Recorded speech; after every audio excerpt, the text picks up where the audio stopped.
En el tenebroso ámbito en el que las fuerzas del orden se cruzan con el crimen organizado, a veces surge un fenómeno inquietante: policías corruptos que abandonan su juramento de defender la justicia y se unen a las filas de poderosos cárteles de la droga. Adentrémonos en las vidas de 10 individuos, a los que en su día se les encomendó hacer cumplir la ley, pero que sucumbieron al encanto de la corrupción y se convirtieron en miembros de notorios cárteles de la droga. Sus historias arrojan luz sobre la intrincada red de corrupción que puede infiltrarse incluso en las instituciones aparentemente más impenetrables. Arturo Guzmán de Cena. Arturo Guzmán de Cena, antiguo soldado del ejército mexicano, se convirtió en una figura fundamental en el oscuro submundo de la aplicación de la ley, convertida en criminalidad. Cofundador del conocido cártel criminal de los Zetas, De Cena desempeñó un papel fundamental en su transformación de mero brazo ejecutor del cártel del Golfo a poderoso cártel de la droga por derecho propio. Su formación militar se convirtió en un arma peligrosa al impartir conocimientos tácticos y estrategias militares a sus compañeros.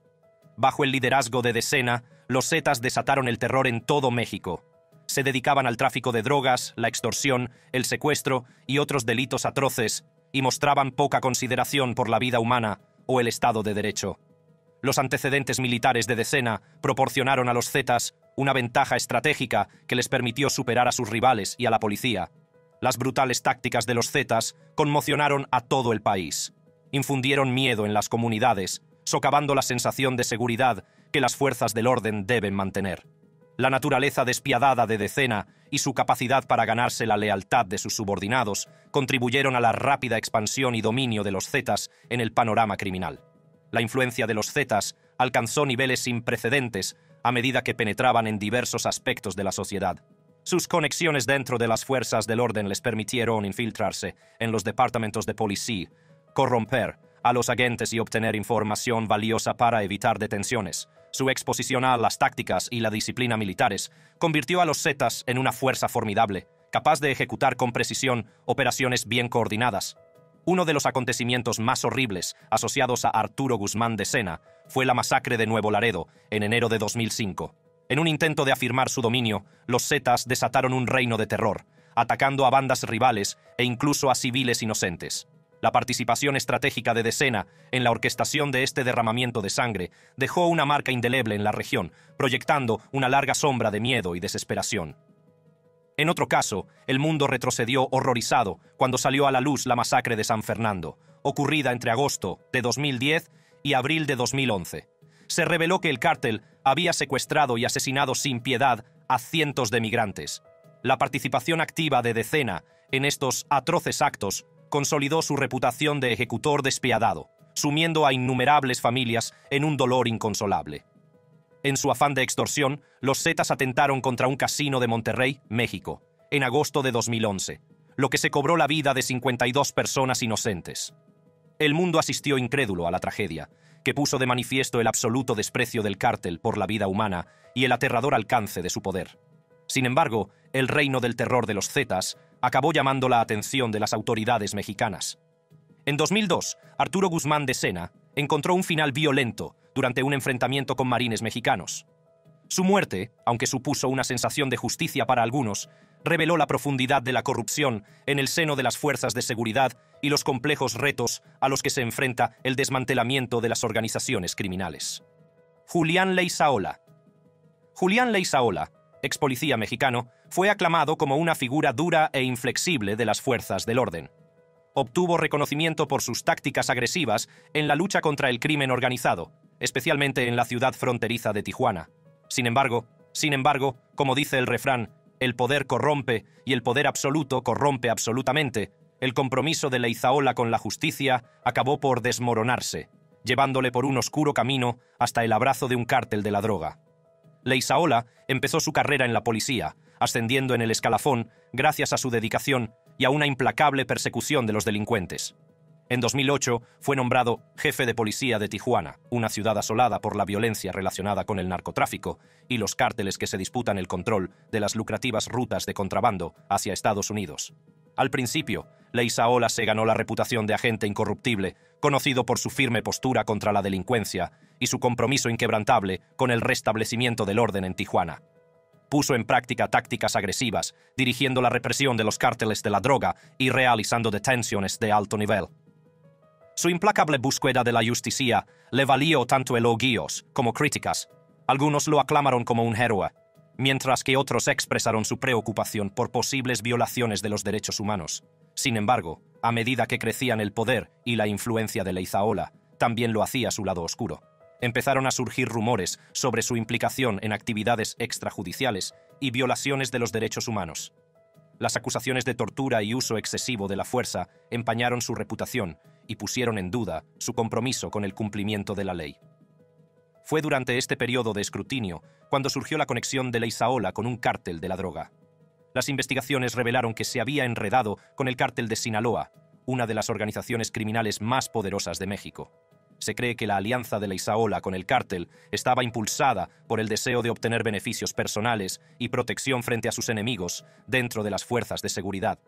El grado de implicación de Leizaola con el cártel de Sinaloa sigue sin estar claro, pero su asociación con elementos criminales hizo añicos la confianza que se había depositado en él como agente de las fuerzas de seguridad. Fue un duro recordatorio de los peligros que plantean los policías corruptos que explotan su posición en beneficio propio. En 2011, Leizaola sobrevivió a un intento de asesinato que le dejó paralizado de cintura para abajo. Se cree que el atentado fue orquestado por rivales de Lampa. El incidente marcó un punto de inflexión en la vida de Leizaola, que se desilusionó con el camino que había tomado. Tras el atentado, Leizaola se distanció de las fuerzas del orden y buscó rehabilitación para sus lesiones. Aunque su historia es una historia de redención, sirve de advertencia sobre la seducción del poder y las consecuencias devastadoras de sucumbir a la corrupción. Miguel Amador. Exploremos ahora la trágica caída de Miguel Amador, ex policía colombiano. Su historia es un excelente ejemplo de cómo la corrupción puede infiltrarse en las fuerzas del orden y conducir a una peligrosa alianza con los cárteles de la droga. Nacido en 1965, Amador comenzó su carrera con nobles intenciones, con el objetivo de proteger a su comunidad y hacer cumplir la ley. Sin embargo, el atractivo de la riqueza y el poder ilícitos le resultó demasiado fuerte para resistirse a él. La relación de Amador con los cárteles comenzó durante su etapa como policía en la ciudad colombiana de Cali, un hervidero de actividades de narcotráfico. En los años 90, el cartel de Cali dominaba el tráfico de drogas en Colombia y su influencia se extendía por toda la región.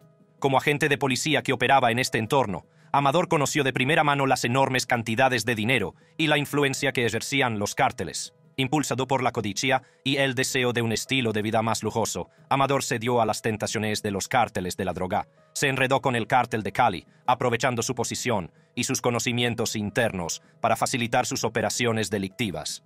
Su acceso a información confidencial y su capacidad para manipular las investigaciones le convirtieron en un activo inestimable para las operaciones del cártel. La colaboración de Amador con el cártel de Cali iba más allá del mero intercambio de información. Participaba activamente en actividades de narcotráfico, utilizando su posición como policía para transportar sustancias ilícitas y garantizar el buen desarrollo de las operaciones del cártel.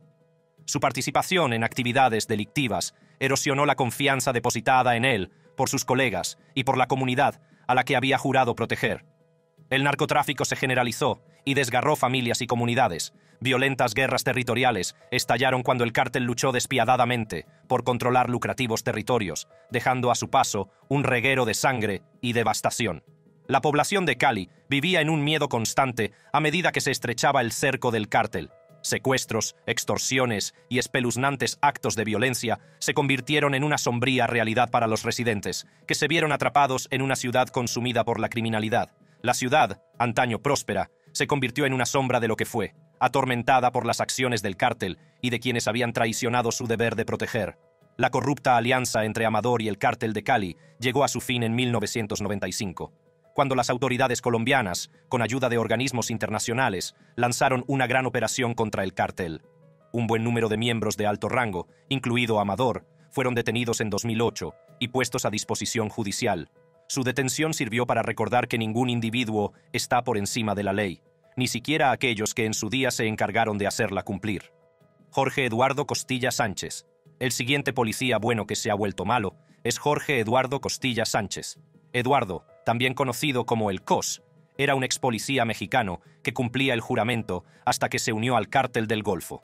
Nacido en 1971 en Matamoros, Tamaulipas, el paso de Costilla Sánchez de buen policía a miembro de un cártel es un ejemplo de la arraigada corrupción que puede impregnar las instituciones mexicanas. Costilla Sánchez comenzó su carrera como policía a finales de los 80, sirviendo en la ciudad fronteriza de Matamoros. Durante ese tiempo, fue testigo directo del poder y la influencia que ejercían los cárteles de la droga que operaban a lo largo de la frontera entre México y Estados Unidos. En lugar de seguir siendo un firme guardián de la ley, Costilla Sánchez pasó a formar parte del submundo criminal. Su transición de agente de policía a miembro de un cártel se produjo a finales de los 90, cuando se unió al Cártel del Golfo, una de las organizaciones de narcotraficantes más poderosas de México. Costilla Sánchez utilizó su formación avanzada como policía para obtener información privilegiada que ayudara al cártel a planificar y ejecutar sus actividades. Su papel en el Cártel del Golfo creció rápidamente y se convirtió en confidente de los líderes del cártel. A medida que crecía el poder del Cártel del Golfo, también aumentaba la notoriedad de Costilla Sánchez. Era conocido por sus métodos brutales y participó en la organización de actos violentos contra cárteles rivales, agentes de la ley e incluso civiles inocentes. El ascenso de Costilla Sánchez dentro de la jerarquía del cártel continuó hasta convertirse en una de las figuras clave de la organización. El 13 de mayo de 2012, el Cártel del Golfo orquestó uno de sus actos de violencia más infames. En la ciudad de Nuevo Laredo se produjo un horrible suceso cuando se descubrieron 49 cuerpos desmembrados. Fue un día triste en México, trágico. El Cártel del Golfo, con Costilla Sánchez a la cabeza, utilizó el miedo y la violencia para conservar el poder. Sus tácticas incluían decapitaciones, asesinatos, robos y asesinatos selectivos de agentes de la ley y miembros de cárteles rivales. Sin embargo, la vida criminal acabó por alcanzar a Costilla Sánchez. En septiembre de 2012, las autoridades mexicanas lo detuvieron en la ciudad de Tampico, Tamaulipas, lo que supuso un duro golpe para el Cártel del Golfo. Su captura puso de manifiesto la profunda corrupción de las fuerzas del orden y puso de relieve los nexos entre los cárteles y aquellos a quienes en su día se encomendó el mantenimiento de la ley y el orden. La detención de Costilla Sánchez no fue el final de sus problemas. En 2015 fue extraditado a Estados Unidos para enfrentarse a cargos relacionados con el narcotráfico, el blanqueo de capitales y la delincuencia organizada. Iván Velázquez Caballero. Iván Velázquez Caballero, conocido por su alias El Talibán, pasará a la historia como uno de los peores policías. Fue un ex policía mexicano que se convirtió en un miembro clave del cártel de la droga de los Zetas.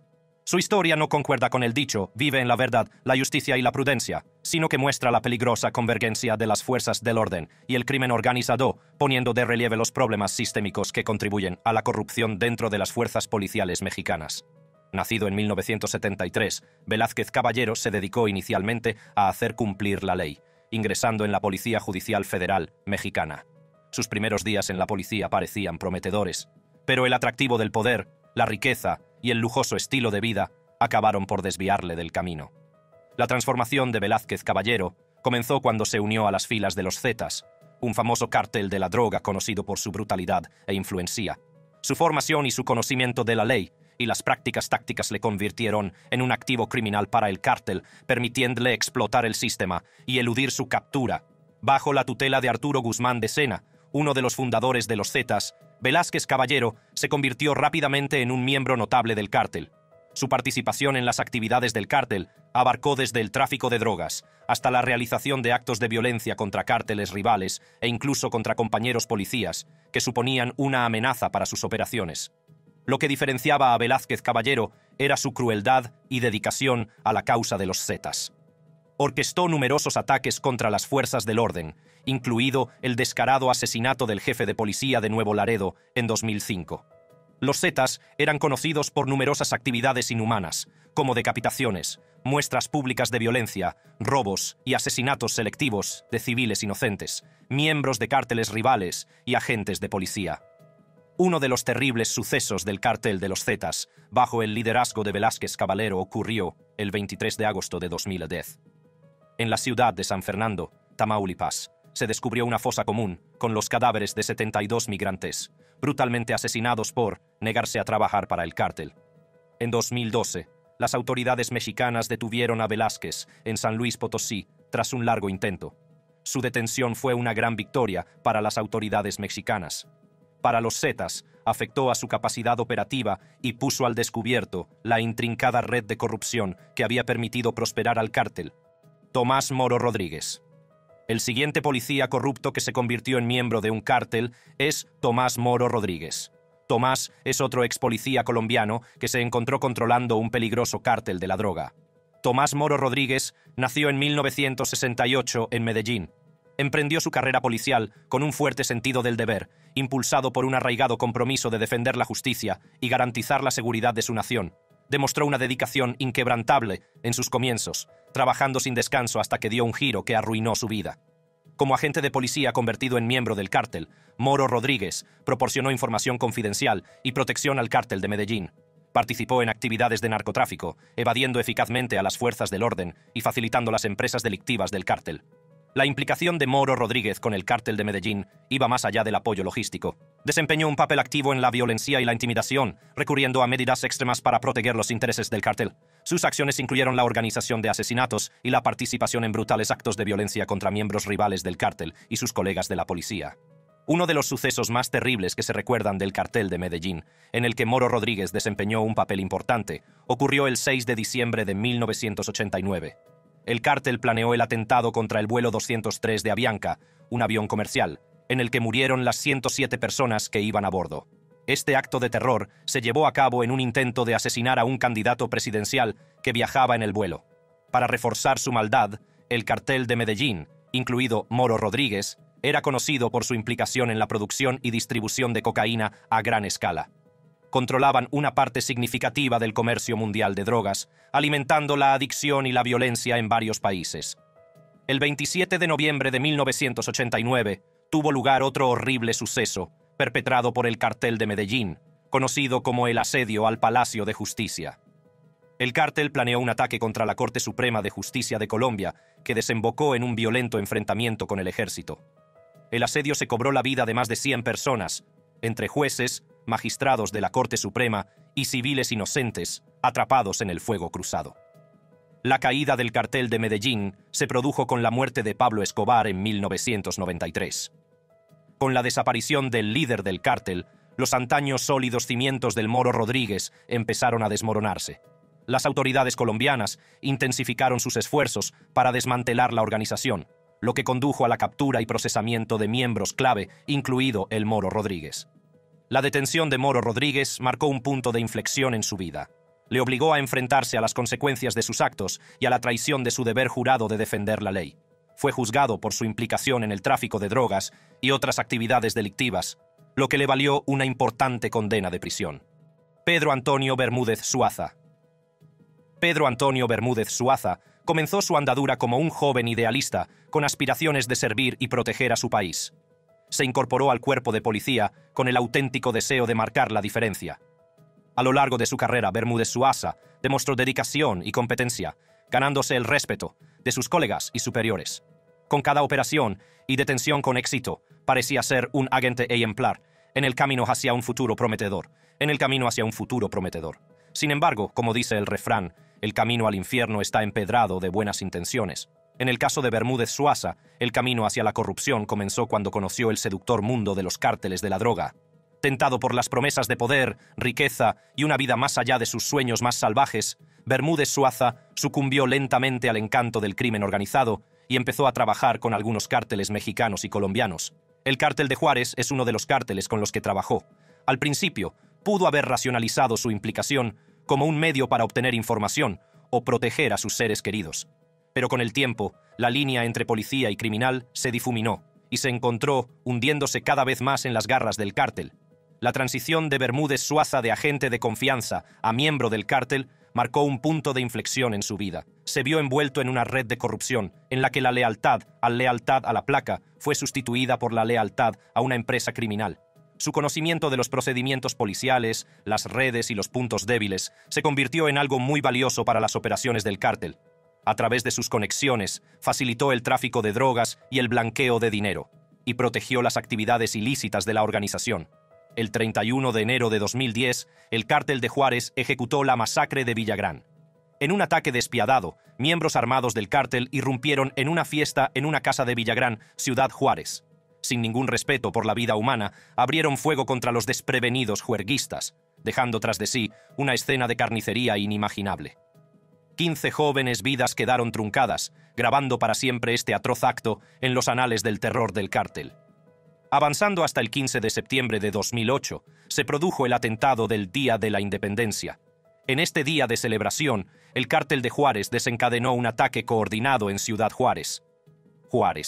Por toda la ciudad, los pistoleros del cártel atacaron a agentes de policía y funcionarios públicos, buscando implacablemente establecer su dominio. El descaro de los ataques y el gran número de víctimas causaron conmoción en toda la comunidad y dejaron una cicatriz indeleble en la memoria colectiva de la ciudad. Otro suceso trágico ocurrió el 5 de noviembre de 2009, conocido como la Casa de la Muerte de Juárez. Fue durante este periodo cuando un piso franco, propiedad del cártel, se convirtió en una espantosa cámara de los horrores. Bajo las órdenes del cártel y la implicación de Bermúdez, las víctimas fueron torturadas, interrogadas y ejecutadas entre sus muros manchados de sangre. La casa sirvió como macabro símbolo de la brutalidad del cártel, dejando un escalofriante recuerdo de la profundidad de su crueldad. La traición de Bermúdez Suaza golpeó el corazón mismo de las fuerzas del orden, empañando la reputación de una institución encargada de salvaguardar a la sociedad. Como todas las historias de compromiso moral, las acciones de Bermúdez Suaza acabaron por alcanzarle. Las consecuencias de su traición fueron devastadoras y de gran alcance. A medida que se intensificaban las investigaciones sobre el cártel, la red de corrupción empezó a desenmarañarse. Asuntos internos, impulsado por el compromiso de erradicar la podredumbre dentro del cuerpo de policía, descubrió el alcance de la implicación de Bermúdez Suaza. El otrora prometedor agente fue desenmascarado como un policía corrupto que había elegido el camino del crimen organizado. Tras ser descubierto, Bermúdez Suaza se enfrentó a una encrucijada crítica. Intentaría redimirse y cooperar con las autoridades para desmantelar la red criminal de la que había pasado a formar parte, o sucumbiría a la inercia de la corrupción, asegurándose un lugar en los anales de la infamia. El camino hacia la redención es arduo y requiere un inmenso valor para afrontar las consecuencias de los propios actos. Solo el tiempo dirá si Bermúdez Suaza puede encontrar la manera de rectificar el daño irreparable que ha causado. Gilberto Aparecido dos Santos.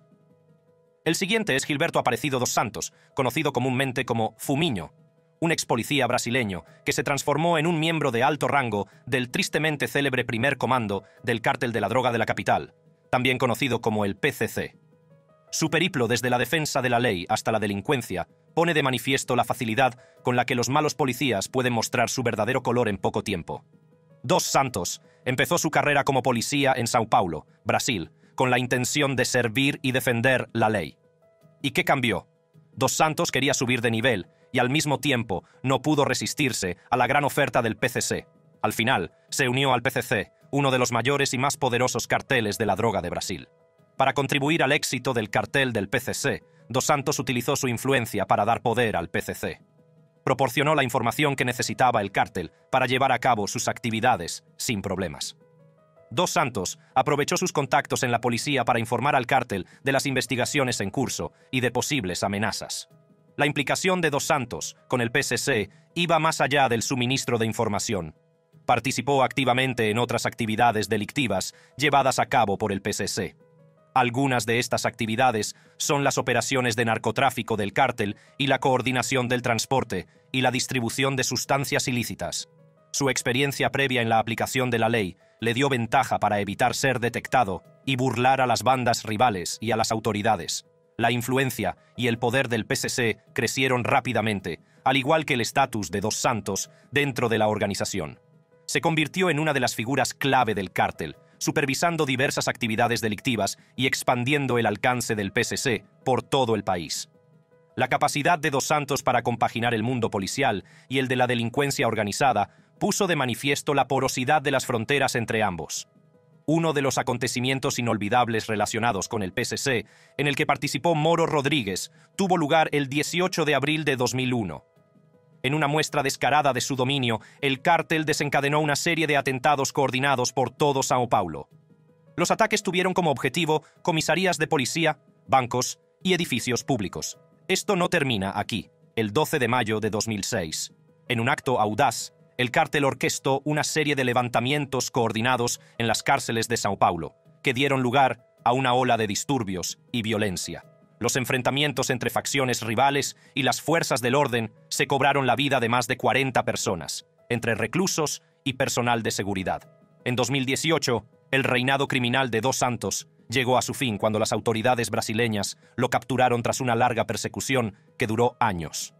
José Antonio Acosta Hernández.